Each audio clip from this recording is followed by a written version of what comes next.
అధ్యక్ష,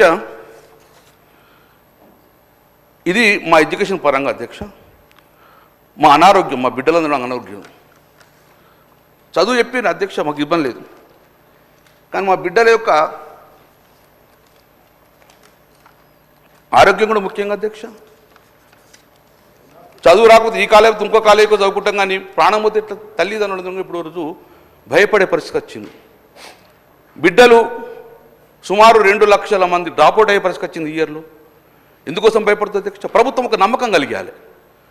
గురుకులాల్లో రండి, మీ బిడ్డలను మీరు చదివిస్తామని చెప్పేసి ఒక నమ్మకం కలిగించేందుకు ఈ సభ ఉండాలి అని చెప్పేసి రిక్వెస్ట్ చేస్తుంది అధ్యక్ష.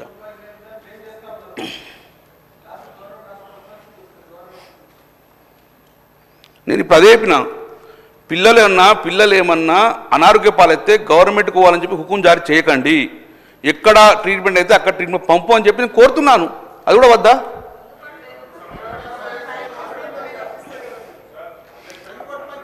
అధ్యక్ష? మీరు రాసుకోవాలి.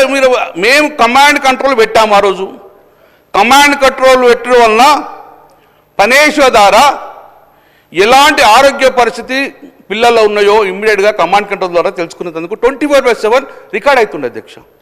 లేదు కమాండ్ కంట్రోల్ లేకపోతే పిల్లల అనారోగ్య పరిస్థితి ఎట్లుందో మీకు తెలుసు అధ్యక్ష.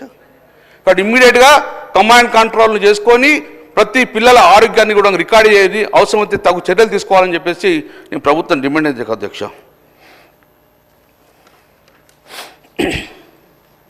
అధ్యక్ష,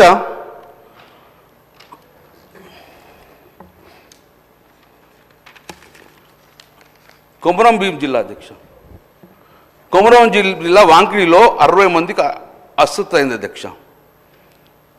సకాలంలో వైద్యం అందలేదు. ఆశీర్వాద్ ఆసుపత్రి తీసుకెళ్లారు గిరిజన బిడ్డను. శైలజ అనే అమ్మాయి 25 రోజులు వెంటిలేటర్ మీద కొట్టుమిట్టాడుతుంది అధ్యక్ష. ఆ అమ్మాయి చనిపోయింది.